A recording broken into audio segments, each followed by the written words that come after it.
법문을 들으시는 시청자 여러분들께서 모든 재앙은 소멸하고 소원은 성취해서 부처님 전에 복 많이 지으시기를 바론드립니다.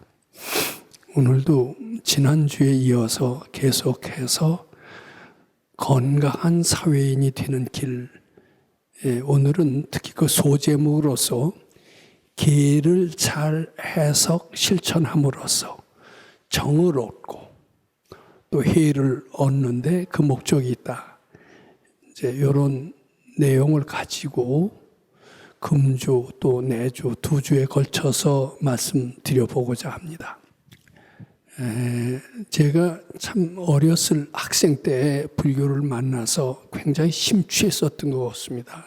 저희가 대학 1학년인 1961년입니다만은 그때는 지금 왕성했던 한국 대학생 불교연합회라는 것이 생기기 전이었습니다. 그리고 서울 시내에는 어떤 학생회도 불교 학생회도 없었던 걸로 알고 있습니다. 그때 이제 저는 대각사에 있는 자그마한 룸비니 학생이라는 데를 찾아서 불교와 인연을 맺게 됐는데 첫 번째 인연을 맺은 뒤부터 마치 그 전생에 깊은 인연이라도 있듯이 깊이 불교에 심취하게 돼 있었습니다. 저는 저희 전공 공부, 제가 즐겨했던 과학, 이런 수학, 이런 것은 어느덧 제 안중에 없었습니다. 저는 마치 불교같이 전공인 양 불교 공부에 깊이 빠져 들어갔고 한가한 시간에는 제 전공에 관한 이야기보다도 종교 이야기, 불교 이야기로서 늘 화제의 대상이 되곤 했었던 것 같습니다. 그때 이미 학생들 중에는 기독교나 가톨릭 신자는 상당히 있었습니다. 근데 불교 신자는 외롭게 저 하나밖에 없었고 주위에도 불교에 도움이 될 만한 친구는 하나도 없었습니다. 가끔 이제 종교에 대한 이야기를 하다가 대학 1학년 때는 한참 정말 철학, 인생 이런 것을 생각했던 그런 나이였던 것 같습니다. 이제 그렇게 하다 보면 논쟁으로 이어지고 기독교가 낫느냐 불교가 낫느냐 이런 논쟁까지 벌어졌던 때가 종종 있었던 것 같습니다. 저는 불교의 우수성을 아주 실감나게 느끼고 있었기 때문에 불교를 무시하려고 하는 주의 가톨릭 기독교 신자들한테 불교의 우수성을 내세우면서 열심히 불교를 홍보하려고 했었던 것 같습니다. 지금 생각해 보면 참 철없는 이론, 유치한 이론을 갖고 불교를 옹호하려 했던 것 같습니다. 근데 그네들의 이런 이야기에 대해서는 속수무책으로 불교가 이렇게 열등한가 이런 느낌을 종종 가졌던 적이 있었는데 그게 어떤 이야기인가 하면은 불교 믿는 나라들은 왜 이렇게 다 잘 못 사느냐 하는 그런 이야기였습니다. 지금도 그렇습니다만 특히 남방 계통의 불교 국가, 태국, 스리랑카, 미얀마 등등 다 같이 못 사는 나라로 지금까지 알려져 있습니다. 불교를 믿는다면, 불교의 가르침이 이렇게 위대하다면 불교 믿는 나라는 당연히 잘 살아야 되는데 그때 못 사는 나라였습니다. 한국도 그때는 불교 인구가 가장 많았고 어떻게 보면 불교 국가라고 할 수가 있었음직한데 역시 한국도 61년대는 아주 못 사는 나라군에 속해 있었다. 이렇게 볼 수밖에 없었습니다. 왜 불교 믿는 나라는 못 살고 기독교 국가인 미국을 비롯해서 유럽의 여러 나라들은 잘 살까? 부처님의 가르침이 진실로 위대하다면, 그것이 실용적이라면, 위대한 것만큼 실용적이라면 부처님의 가르침을 따라서 실천해서 반드시 잘 살아야 된다고 생각을 했습니다. 그런데 왜 못 살까? 이것이 제가 기독교나 가톨릭을 믿는 학생들하고 토론할 때 늘 열등 분리했던 즉 아킬레스건이었던 것 같습니다. 저는 이 숙제를 지금까지도 잘 풀지 못했던 것 같아요. 그러다가 최근에 와서 그네들이 못 사는 것은 불교 탓이 아니라 불교를 잘못 믿었기 때문이다. 이렇게 판단하게 됐고, 부처님의 가르침을 제대로 잘 믿어서 실천하는 나라라면 반드시 잘 살게 된다. 이런 결론을 얻게 됐고, 즉 불교를 잘 믿는다는 것은 무엇인가? 또 잘 사는 원인이 무엇인가? 이것을 잘 생각하면서 특히 오늘 계를 잘 해석하고 실천함으로써 정을 얻고 회를 얻는 데 그 목적이 있다면, 불교 믿는 나라 사람들은 안정을 얻어야 되고, 그리고 지혜로워져야 되기 때문에 인재가 많이 날 것은 당연합니다. 행복해질 것은 너무나 당연합니다. 나라는 부강해질 것은 너무나 당연하다. 이렇게 생각을 하게끔 바뀌었습니다. 즉 다시 말씀드려서 불교 믿는 나라가 못 사는 것이 사실이라면은 그것은 불교를 잘못 믿었기 때문이다. 어떤 한쪽 면만 받아들였기 때문이다. 이렇게 생각하게 됐습니다. 그러면 어떻게 해야 불교를 잘 받아들이느냐? 오늘 그 점에 대해서 논의하고자 합니다. 자, 여기 계라는 말을 제가 썼습니다. 이 계를 우리가 생각하기에 하면은 언뜻 우리가 시박이라는 얘기를 압니다. 살생, 투도, 사업망어, 양설, 기어악고, 탐진치, 이걸 시박이라고 합니다. 거기다 불자를 붙입니다. 불살생, 불투도, 불싸움, 불망어, 불기어, 불양설, 불악고, 불탐, 불진, 불치. 이것은 10선이 됩니다. 이것은 수도인들이 지켜야 될 계율이고 덕목이다. 이렇게 부처님께서는 말씀을 하십니다. 또 수도인들이 지켜서 이걸 잘 지키면은 지혜로워지고 마음의 안정을 얻고 지혜로워지고 드디어는 밝아진다. 이렇게 얘기하시는 걸로 알고 있습니다. 또 그 반대로 살생, 투도, 사업, 망어, 양설, 기어, 악고, 탐진치를 행하면은 부처님께서 멀어질 뿐만 아니라 인생은 고달프게 되고 무능하게 되고 무지하게 된다라고 이렇게 생각을 합니다.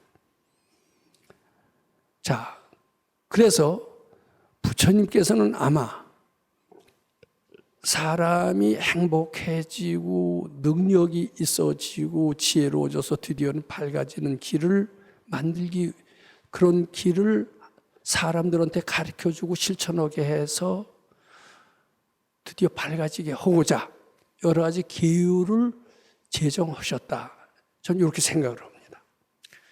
즉 여기서 계라는 뜻을 다시 한번 생각해 봅니다. 이 계라는 것은 즉 불교인들은 흔히 이렇게 합니다. 이 계에서 계를 잘 지키면, 계라는 게 뭐냐면은 모든 수도 행위를 다 계라고 총칭해서 이야기할 수가 있습니다.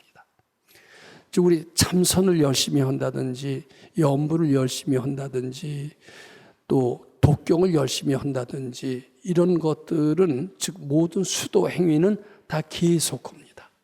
이 계를 잘 지키면 마음이 안정이 된다고 그래요. 안정이 되고 우리 실제로 금강경 잘 읽으면 마음이 안정이 되는 것을 우리는 경의 독경을 통해서 실감하고 있습니다. 마음이 안정이 되면 여기서 지혜가 난다고 그럽니다. 그래서 계정해 이것을 뭐라고 얘기하냐면 수도인들이 꼭 배워야 될 삼학이라고 얘기를 합니다. 삼학, 세 가지 배워야 될 그런 덕목이라고 해도 좋습니다. 즉 계는 즉 밝아지는 데 필요한 모든 수도 행위를 다 계라고 합니다. 그런데 이 수도와 참회가 있습니다. 참회. 수도의 길과 참회의 길이 있는데 흔히 생각하기에 수도는 밝아지는 데 필요한 그런 가르침이라고 생각하게 되기 쉽고요. 참회는 악도에 떨어지지 않는 데 필요한 그런 수행이다 이렇게 생각해서 수도와 참회를 다르게 보는 경향들이 있어요. 특히 불교에서는 다르게 봅니다. 특히 불교에서는 수도라는 측면을 많이 부각시킵니다. 우리가 머리를 깎고 스님이 되는 경우에 참회하러 스님 됐다라고 얘기하는 사람은 아무도 없습니다.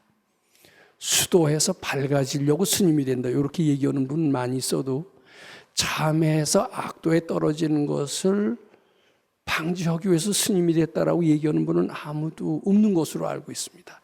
이렇게 참회와 수도는 다른 것으로 알고 있고 우리가 그렇게 인식하고 있는 것이 보통 불자들의 대부분의 불교를 보는 불교관이다 이렇게 봅니다. 저는 여기서 분명히 이 점을 불자들이 알고 가야 될 이런 핵심적인 가르침이다라고 생각하는데 무엇이냐 하면은 수도와 참회는 다른 것이 아니라 같은 것이다 이렇게 봐야 됩니다. 참회는 악도에 떨어지지 않는 그러한 일종의 수도의 행위라고 할 수 있을진데 이 참회를 위해서도 그렇고 수도에서 밝아지는데도 그렇고요. 꼭 필요한 것이 바로 계입니다.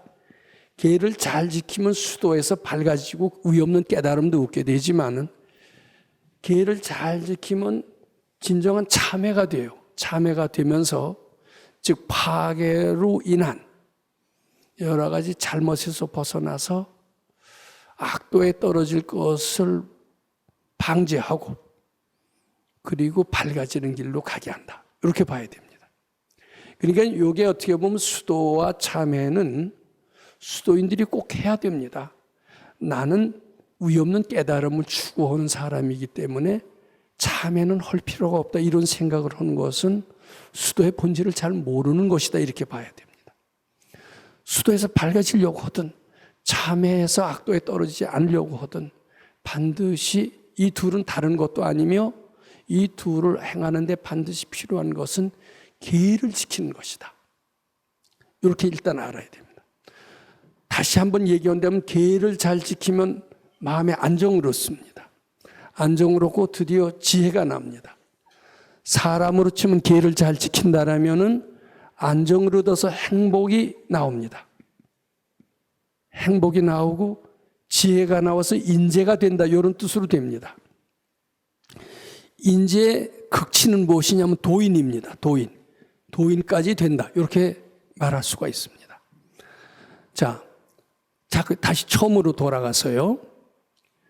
불교를 잘 믿는 나라는 어떤 나라냐? 계율을 잘 지키는 나라다. 계를 잘 지키는 나라다. 이렇게 보면 됩니다. 계를 잘 지키는 나라는 사람들이 행복해집니다. 행복해지는 뿐만 아니라 행복의 꽃이 뭐예요? 지혜입니다. 지혜까지 얻게 돼서 유능해지고 일꾼이 된다. 지혜의 꽃은 도인입니다. 드디어는 깨달음까지 얻을 수 있다. 즉 행복의 과정에서 바로 깨달음의 도인으로 되는 것이 아니라 중간 단계가 있어요. 굉장히 지혜로운 사람이 되는 겁니다. 그러니까 불교를 잘 믿는 나라는 인재가 많이 양성이 되고 인재가 많이 양성이 되는 나라는 사회가 건강해지고 행복해지면 물론이려니와 국가 사회가 굉장히 발전이 되고 그리고 잘 사는 나라가 되고 이렇게 된다라고 봐야 됩니다. 자, 오늘은 그것을 중점적으로 말씀드리고자 할진대는 이렇게 된다면 계율의 참 뜻을 먼저 잘 정의하는 것은 매우 필요하다라고 생각을 합니다. 자, 여기서 다시 말씀드립니다만은 계율을 왜 지켜야 되느냐? 계율을 잘 지키면, 즉 수도 행위나 참회 행위를 잘 하면은 반드시 마음이 안정이 되게끔 돼 있다. 이것은 부처님의 말씀입니다. 근데 아무리 계율을 잘 지켜도 마음이 안정이 되지 않는 그러한 지킴이라면은 이것은 계율을 잘 지켰다라고 할 수가 없다. 이렇게 결론적으로 말씀드릴 수가 있습니다. 물론 마음이 안정이 되고 마음이 안정된 극치는 지혜에 이르게 됩니다. 일꾼이 됩니다. 인재가 됩니다. 즉 결론적으로 이렇게 인재가 되고 지혜로운 사람을 이룩하는 데 도움이 되지 않는 계율, 그런 수도의 행위, 그러한 참회 행위는 진정한 참회 행위가 아니다. 이렇게 말씀드리고자 합니다. 그럼 무엇 때문에 어떤 점 때문에 인재가 배출되지 않는 것일까? 티벳이나 부탄, 스리랑카, 미얀마, 라오스, 캄보디아 다 불교 나라입니다. 왜 계율을 참 잘 지키는데, 불살생을 철저히 잘 지키는데, 불투도를 잘 지키는데 왜 나라는 이렇게 가난하게 사는 것일까? 우선 스스로 한번 답변을 해보실 준비를 하고, 이것은 그 누구도, 태국 사람들도 누구도 아마 여기에 대한 답변을 하지 못할 것으로 생각합니다. 심지어는 스리랑카 같은 데서는 이렇게 얘기를 할 것 같습니다. 우리는 나라가 튼튼한 것은 상관이 없다. 우리만 행복하면 다 아니냐? 우리는 비록 부유한 나라는 아니다. 1인당 GDP는 $1,000밖에 되지 않지만 우리는 전 세계인들이 부러워하는 행복지수 1위인 최고의 행복지수인 샹그릴라를 일으킨 나라다. 부탄 사람들은 그렇게 얘기합니다. 우리는 도둑이 하나도 없다. 전 그런 부탄이 그리워서 부탄 한번 가봤습니다. 많이 실망을 했어요. 상당히 가난합니다. 가난하니까 국력이 없어요. 국력이 없으니까 외교 국방을 인도한테 의지하고 있어요. 근데 나라가 없이 종교가 쓸 수 있느냐? 이거 한번 생각해 봐야 됩니다. 우린 티벳에서 볼 수가 있습니다. 지금 티벳은 나라를 중국에 의해서 뺏긴 그런 나라입니다. 부처님의 신통력이 티벳을 지켜주지 못했습니다. 나라가 없으니까 지금 다라이라마 말에 의하면은 라싸, 티벳의 수도는 라싸입니다. 거기 천여 년 전에 지어진 세계 8대 불가사리라고 하는 포탈라 궁이 있습니다. 저 포탈라 궁에도 가봤습니다. 그 성지입니다. 많은 티벳 사람들은 포탈라 궁을 향해서 삼보일배를 하면서 몇 백일을 그냥 엎드려서 절하면서 갈 정도로 독실한 신앙에 꽉 차 있는 나라입니다. 그 성지를 다라이람의 말에 의하면 원자력 폐기물의 장소로 쓰인다고 합니다. 그러니까 그리고 수많은 승려들이 살해됐습니다. 나라가 뺏기고 그것이 종교가 없어지는 나라로 될진대는 그런 나라를 만들어서는 안 되겠죠. 또 부처님의 가르침을 잘 실천한다면 나라가 망하게끔 해서는 안 된다. 이렇게 저는 하는 게 제 생각입니다. 저는 거기에 대한 지금부터 소교를 말씀드리고자 합니다. 계율을 우리 크게 10가지 10개, 기독교에도 10개가 있듯이 불교에도 10가지 계율이 있고요. 그것은 제가 조금 전에 말씀드린 대로 불살생, 불투도, 불싸움, 불망어, 그래서 몸으로 짓는 죄 3가지, 입으로 짓는 죄 4가지, 마음으로 짓는 죄 탐진치 3가지에서 모두 10가지가 지켜야 될 기율로 정해져 있습니다. 그런데 이 살생에 대해서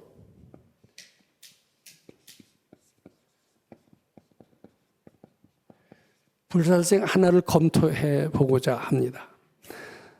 살생은 죽이지 말라는 뜻입니다. 죽이지만 않으면 불살생의 기호를 잘 지켰다고 할 수 있을까요? 근데 왜 죽이지 말라고 하셨을까요? 죽이지 마라 했을 때는 그냥 죽이지 말라는 그 말을 그대로 실천하는 것은 부처님의 뜻을 잘 따르는 것이 아닙니다. 왜 불살생을 하라고 그러셨을까? 이 이면의 뜻을 잘 헤아려서 그것을 실천하는 것이 진정한 불자의 자세라고 생각을 합니다. 제가 예를 하나 들어보겠습니다. 어느 산중에서 큰 스님이 한 분 계셨습니다. 그리고 상좌가 있었습니다. 둘이 살아요. 근데 이 스님이 굉장히 유명한 스님입니다. 사람들이 많이 찾아와서 그 스님을 만나려고 합니다. 근데 그 찾아오려는 사람들 중에는 공경심을 가지고 찾아오는 사람들도 물론 꽤 많이 있겠습니다만 뭘 바라는 마음, 요구하는 마음으로 찾아오는 사람들도 적지 않았던 것 같습니다. 그러니까 이 큰 스님은 귀찮은 사람은 될 수 있는 대로 안 만나고 꼭 필요한 사람만 만나게 아마 하고 싶었겠죠. 근데 하루는 또 귀찮은 사람이 찾아왔습니다. 그래서 이 상주한테 그랬어요. 야, 나 없다 그래. 이렇게 시켰어요. 그랬더니 이제 상자가 그 연때 가서 이제 손님을 갖다가 김씨라고 칩시다. 김씨, 우리 스승께서 안 계신다고 그렇게 전하라고 합니다. 이랬대요. 이건 싫어합니다. 그러니까 그이는 듣고 어땠겠어요? 진짜 안 계시모냐? 내가 업적으로 안 만나지만 안 계신다고 전해라? 근데 결국은 안 만나겠다는 뜻을 알았기 때문에 그이는 불평을 하면서 떠날 수밖에 없었습니다. 자, 그 상자는 할 말이 있을 거예요. 선생께서, 스님께서 나 없다라고 전해라. 이러니까 저는 정직하게, 거짓말 할 수 있습니까? 정직하게 전했을 뿐인데 나중에 생각해 보니까 정직하긴 정직한데 시키는 대로 하기는 했는데 뭔지 좀 석연치가 않은 거예요. 그의 마음도 불편하게 했고 그 얘기를 들었을 때 스승께서 싫어하실 것 같아요. 자, 이걸 알아야 됩니다. 나 없다고 그래라 했을 때는 네가 그 역할을 대신 해라. 내 시키는 대로 마이크처럼 앵무새처럼 그대로 전해서는 나도 편하게 하는 게 아니고 그 사람도 편하게 하는 게 아니다.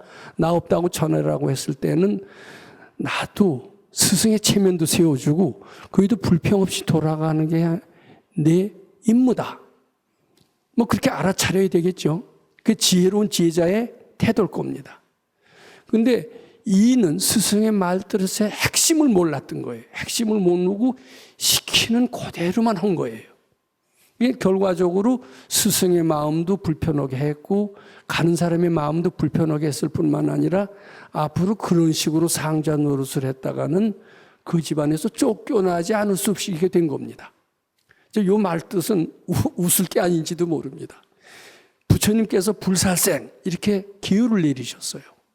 그러면 그대로 시키는 대로 하면 된다. 이제 이렇게 하니까 살생은 무조건 안 하는 거예요. 그런데 살생은 무조건 안 하는 것이 과연 부처님의 핵심의 뜻을 따르는 것이냐, 이거 생각해 봐야 됩니다. 부처님이 불살생 하라고 하는 그 참 뜻은 무엇일까? 이것을 알아서 참 뜻을 실천하는 것이 더 부처님을 기쁘게 해드리는 것이고, 부처님을 기쁘게 해드린다는 것은 자기 자신이 고통에서 벗어나고 행복해질 뿐만 아니라 밝아지는 데 도움이 된다라고 우리가 해석할 수 있어야 됩니다. 우리는 지금 생각해 봐야 됩니다. 불살생하라라는 것은 단순히 죽이지 말라는 뜻일까? 불살생에 담긴 깊은 뜻을 실천해서 밝아지라는 뜻일까? 이걸 생각해 봐야 됩니다. 저는 어렵지 않게 불살생의 깊은 뜻을 해석할 수가 있습니다. 왜 살생을 하게 됩니까? 왜 살인을 하게 됩니까? 왜 살인을 하느냐 하면요, 살인의 시초는요, 분노입니다. 분노가 폭발한 게 살인으로 일어나요. 이 분노는 무엇이냐면 진심이죠, 진심. 그러니까 불살생하라라는 뜻은 살인을 하지 말라는 뜻은 물론이고, 부처님이 진심으로 원하셨던 것은 마음속에서 진심을 닦아라 하는 것이 핵심이었던 겁니다. 불살생하라. 이건 최후의 수단입니다. 마지막으로 아주 미련한 사람이 악도에 떨어지지 않기 위한 마지막 수단이 불살생입니다. 그런데 불살생의 핵심의 요지, 그것은 성내지 말라는 데 있어요. 지혜 있는 사람은 금방 알아차립니다. 그래서 진심을 닦으면은 악도에 떨어지지 않으면 물론 깨달아서 우위 없는 밝음의 세계까지도 갈 수 있다는 것을 지혜 있는 이들은 압니다.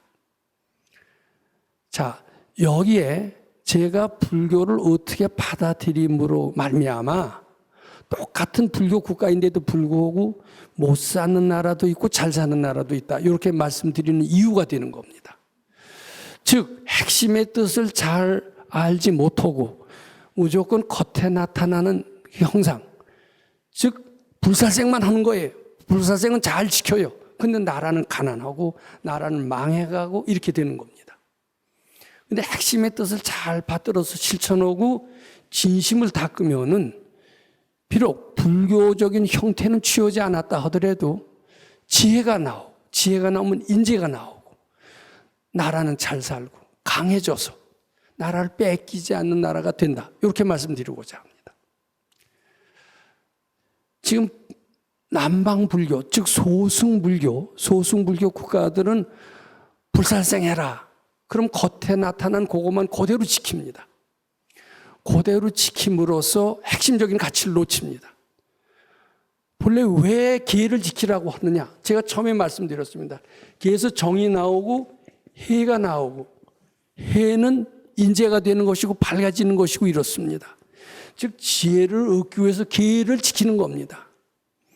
그러면은 살생만 하지 않았다고 사실은 밝아지지는 않습니다. 불살생의 핵심이 뭐냐 하면은 진심 내지 말라는 거예요. 진심 내지 않으면 지혜롭고 밝아질 수가 있어요. 지혜 있는 불자들은 그걸 얼른 알아서 실천해서 밝아지는 대열에 참여하는데 그 참뜻을 아는데 굉장히 좀 머리가 둔한 나라 사람들은 겉만 따라서 행동하다 보면은 불살생을 함으로써 내 생에 지옥에 가지 않는 정도는 되지만은 지혜로워져서 인재가 되고 나라를 발전시키는 데까지는 이르지 못한다. 이렇게 저는 말씀드리고자 합니다. 자, 이제 계율에는요, 두 가지가 있다고 생각합니다. 하나는 소승의 계입니다. 하나는 대승의 계예요. 대승의 계.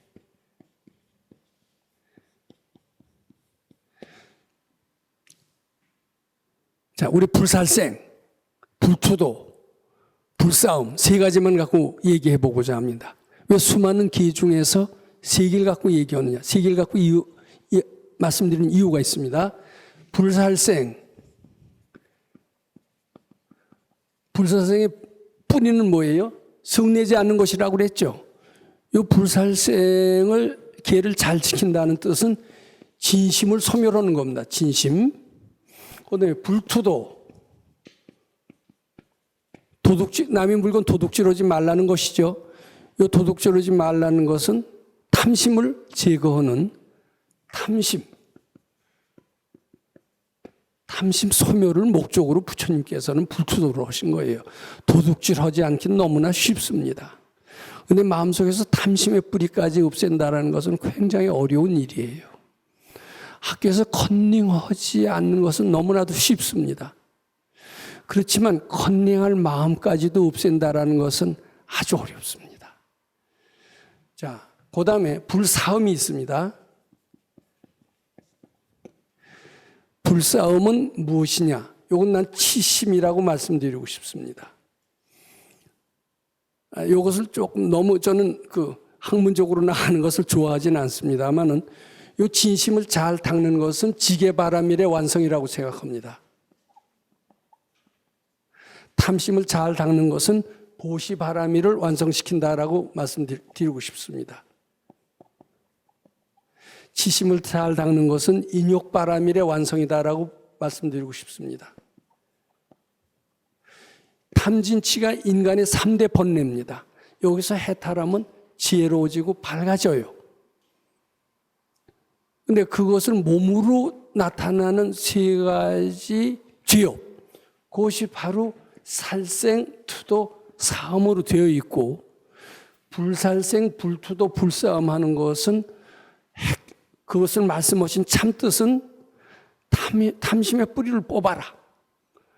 단순히 도둑질만 하지 말라가 아닙니다. 탐심의 뿌리를 뽑아라. 이런 뜻이 됩니다. 그 다음에 불살생, 이것은 살생하지 말라는 뜻이 아닙니다. 지금 티베트, 부탄, 미얀마, 스리랑카, 태국 다 살생하지 않는 데만 급급하지, 그렇다고 그 사람들 성질 낼 거 다 내더라고요, 보니까. 그러니까 진심의 뿌리, 핵심 가치가 뭔지를 지금 모른다라고 밖에 볼 수가 없습니다. 그래서, 근데 부처님은 정말 진심을 닦으라는 것이 특징이고, 진심을 닦으면은 밝아집니다. 밝아지면은 괜히 인재도 되고, 나라도 잘 살고, 특히 인간의 위기가 도래할 정도로 4차 산업혁명, 인공지능 만능 시대에 도달하게 되면은 이거 큰일이에요. 걱정이 많은데 이때는 인간의 지혜로서 극복할 수밖에 없고요. 바로 이때 앞으로 잘 살아남기 위한 부처님의 가르침이다. 이렇게 알아야 됩니다. 자, 근데 이것을 본말, 핵심적인 것을 잃어버리고 지엽적인 것에 치중하다 보니까 인재도 못 나고 잘 산 나라도 못 되고 심지어 나라가 망한 위기까지 이렇게 되어 있다. 우리 여기서 벗어나야 되지 않겠느냐. 이제 지금 이런 얘기로 지금 가고 있는 겁니다. 그럼 이제 좀 더 구체적으로 한번 좀 말씀드려 보고자 합니다. 저는 학생 때 불교에 몹시 심취했다는 말씀을 드렸습니다. 그리고 부처님의 가르침이 최고로 알았습니다. 그리고 계율을 철저히 지키려고 했었습니다. 그런데 제가 지키려고 했던 계율은 이런 대승의 계가 아니라 소승의 계였습니다. 저는 철저히 불살생을 지키기 위해서 본래 육식을 잘 안 하는 거지만 철저히 육식을 안 했습니다. 고기도 안 먹었습니다. 그 다음에 도둑질이나 이런 것도 안 하기 위해서 물론 뭐 학교 다닐 때 남의 거 컨닝 이런 거 일치 안 했습니다. 철저히 지키려고 그랬어요. 불싸움. 저는 그때 10,000원 버스로 타고 다닐 때 옆에 여학생이 있으면 싹 저쪽으로 갔었을 정도로 철저히 지켰다고 생각을 했습니다. 그런데 아무리 지켜도요, 저는 고등학교 때 이후로는 남의 거 일체 컨닝을 안 하고 누가 일러주더라도 멀리 하고 제 속에서는 이런 도덕의 업이 다 사라졌다라고 생각을 했어요. 그리고 저는 이제 꽤 모범생이다라고 생각을 했는데 한 번은 우리 군사학 시험이었습니다. 군사학 시험인데 많이 사람들이 시험 감독이 없었어요. 그때는 없으니까 뭐 막 남이 컨닝이 뭐 난무하더라고요. 그러니까 화가 나더라고요. 이게 뭐야? 이 도덕적인 사람은 여기서 그러면 뭐 이 쓸 자리가 없는 거야. 근데 제가 또 반성을 했습니다. 남이 컨닝하는 걸 보고 화가 나는 걸 보면 내가 아직 도덕의 업이 아직은 완전히 소멸되지 않았구나 이렇게 느꼈습니다. 열심히 기회를 잘 지키려고 지켰는데 남이 컨닝하는 걸 보면 견딜 수 없어 한다면 내 속에 아직 컨닝의 업이 남아있는 게 아니냐. 이 컨닝의 업은 언제나 없어질까? 아무리 지키려고 한다고 없어지는 것일까? 안 없어질 거예요. 자, 고대 이 불싸움의 계입니다. 지금 청정 비고 있고 아무리 여색에 초라하다고 하는 사람들이 뭐 옆에서 여자가 있더라도 죄송합니다. 그는 뭐 여자라는 것을 비하하는 발언처럼 돼서 죄송합니다만은 꿈쩍도 안 한다고 해서 과연 속에 그 마음까지 없을까? 그 마음까지 없는 불싸움이라는 것은 어떤 것일까? 이 스님들은 불싸움을 어떻게 해석하느냐 하면 남이 여자하고 관계하지 않고 자기 뭐 부인하고 뭐 이런 것은 그것만이면 불싸움의 계를 지켰다고 생각해요. 근데 이것은 소승의 불싸움이다 이겁니다. 그럼 대승의 불싸움은 무엇일까? 저는 오늘 대승의 기회를 지켜야만이 진정으로 여기서 정이 나오고 해가 나와서 인재가 된다 이렇게 말씀드리고자 합니다. 이 소승의 기회는 아무리 열심히 지켜도 제가 도덕적으로 완벽할 정도로 불살생 불토도 불싸매고 정말 제가 스님이 됐어도 그 스님 훌륭하다 대단히 청정하다 뭐 이런 소리를 들어도 그건 진짜 밝아지는 거, 지혜로워지는 것하고는 거리가 먼다는 것을 압니다. 그러면 오늘 소승의 기회와 대승의 기회 이 찬뜻만 잘 설명해도 대단합니다. 자, 우선 불싸움의 기회를 대승의 기회는 어떤 것이냐? 저는 이런 얘기를 들어서 알고 있습니다. 처용가라고 하는 사람이 있어요. 처용가. 아무리 도덕적으로 훌륭한 사람도 뭐 이제 그런 그 독립운동을 하는 분들 중에서 제가 그분의 실명을 밝히기를 좀 주저하고 있습니다만은 굉장히 존경을 받았던 사람입니다. 신처럼 존경을 받았던 사람이에요. 그이는 왜 존경을 받았느냐? 지도자적인 능력이 투철해서 존경을 받은 게 아니라 그 도덕성이 굉장히 철저해서 존경을 받았습니다. 자, 이렇습니다. 그이는 약속하면 철저히 지켜요. 거짓말 안 한 운동을 했습니다. 우리나라가 이렇게 못 살고 나라가 일본에서 빼앗긴 것은 즉 기회를 지키지 못하기 때문입니다. 우리나라 사람들은 굉장히 거짓말 많이 한다. 철저히 난 거짓을 안 할 것이다. 어린애와 같이 쉽게 저버리 지은 약속까지는 나는 철저히 지킬 것이다. 그래 어린애하고 약속을 지키기 위해서 일본 경찰한테 잡혀갔습니다. 일본 경찰은 노렸습니다. 저희는 어린애하고 약속하는 걸 봤습니다. 저희는 철저히 지킬 것을 압니다. 내일 몇 시에 아마 만날 것이다. 일부러 그렇게 유도했는지도 모릅니다. 그래서 어린애 만나는 현장에서 그 일을 체포해 갔습니다. 그 일은 깜빵에 갔습니다. 아마 깜빵에서 세상을 떠났는지 모릅니다. 약속은 잘 지켜서 도덕적인 사람이 됐습니다마는 나라로 봐선 독립운동할 아까운 인재를 잃어버렸다. 이렇게 해도 틀림이 없습니다. 자, 이 계는 잘 지켰는지 몰라도 자기는 도덕적으로는 완벽했는지 몰라도 이것이 대승의 계는 되지 못했던 것 같습니다. 그게 좀 더 지혜로웠다면 그런 일을 벌리지 않았을 것이다. 이렇게 생각을 합니다. 자, 또 그러면 불싸움의 대승의 계는 이제 그분은 또 유명한 얘기가 있습니다. 그렇게 거짓말 잘 안 하는 그 민족의 지도자, 그이는 어느 독립운동하던 시절이었으며 어떤 미모의 여인이 치음의만 걸어있고 그의 방에 들어왔습니다.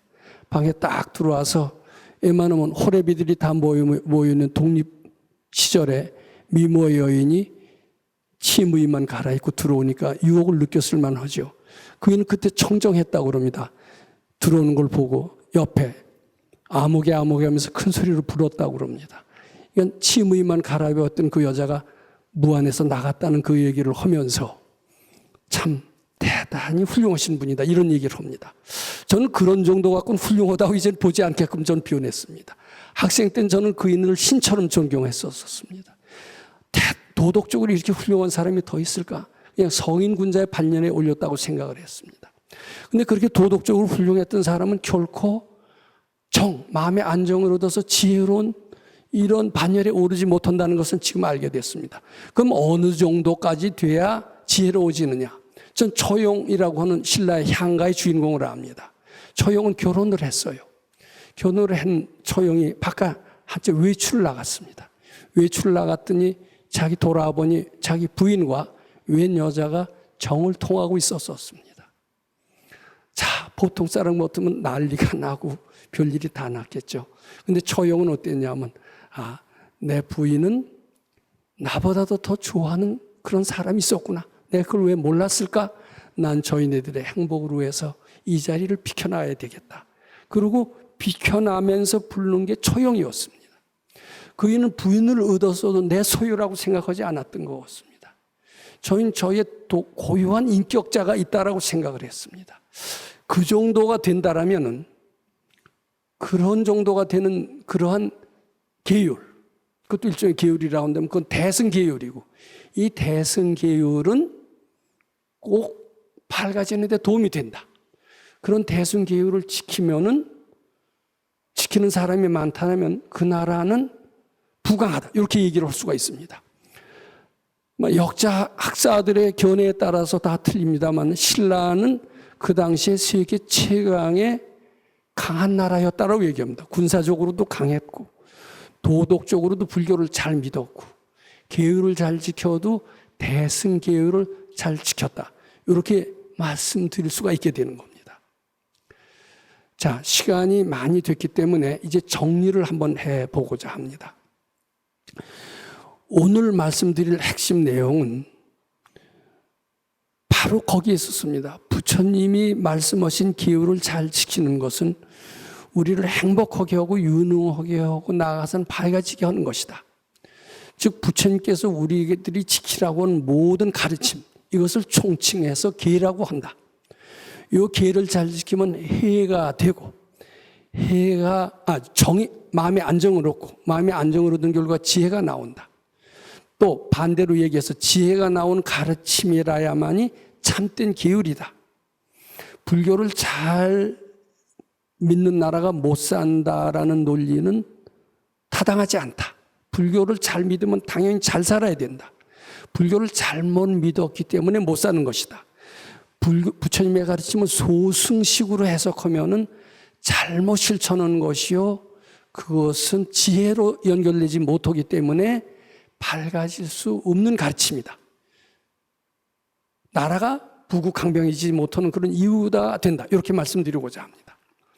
자, 여기서 결론적으로 한 가지 얘기를 합니다. 어떻게 하면 소승의 계에서 대승의 계로 벗어나나, 바꿔지나, 어떻게 하면은 계열의 핵심적인 가치를 알아서 바로 실천하게 되나. 요것은 나 잘되기 위한, 내가 지옥 가지 않기 위한, 어떻게 보면 이기심이 이기적인 목적을 달성하기 위해서 지키는 계율이다. 이렇게 보면 됩니다. 요 대승의 계율은 바로 금강경의 핵심이 있습니다. 내가 하는 계율이 아니에요. 나가 잘되기 위한, 내가 지옥의 악도에 떨어지지 않는 그런 지킴의 계율이 아닙니다. 죄라는 것이 본래 없다라고 믿고 지킬 이유가 없다라는 그런 가르침에 입각한 그런 계율입니다. 그런 계율을 지킬 때라야만이 티내지 않는 계율, 즉 지게바라미를 본격적으로 완성을 해서 지혜로워져서 인재가 된다. 이렇게 말씀드릴 수가 있습니다. 우리는 지금까지 소승 계율에 치우쳐서 계율의 핵심을 잘 모르고 소승 계율을 지킴으로써 개인도 지혜롭지 못하게 만들었고 나라의 인재도 양성하지 못함으로써 부처님의 가르침이 왜곡되고 불교 믿는 나라가 잘못 산다라는 그런 인식을 주어왔습니다. 우리 한국의 불자들은 대승 계율의 참뜻을 알아야 됩니다. 부처님이 말씀하신 불살생 불토도 불사함의 핵심 가치가 무엇임을 알아서 진심을 뿌리쳐까지 뽑아서 대승 계율을 실천함으로써 참다운 지혜로운 사람이 되어서 그리고 밝아져야 됩니다. 우리가 지켜야 될 기율이 무엇인가? 이것을 잘 알아서 지혜로운 사람이 되는 길이 오늘, 그리고 그 가르침은 금강경 가르침에 있다는 것이 오늘 드린 가르침의 핵심이다. 이렇게 말씀드리고자 합니다. 감사합니다.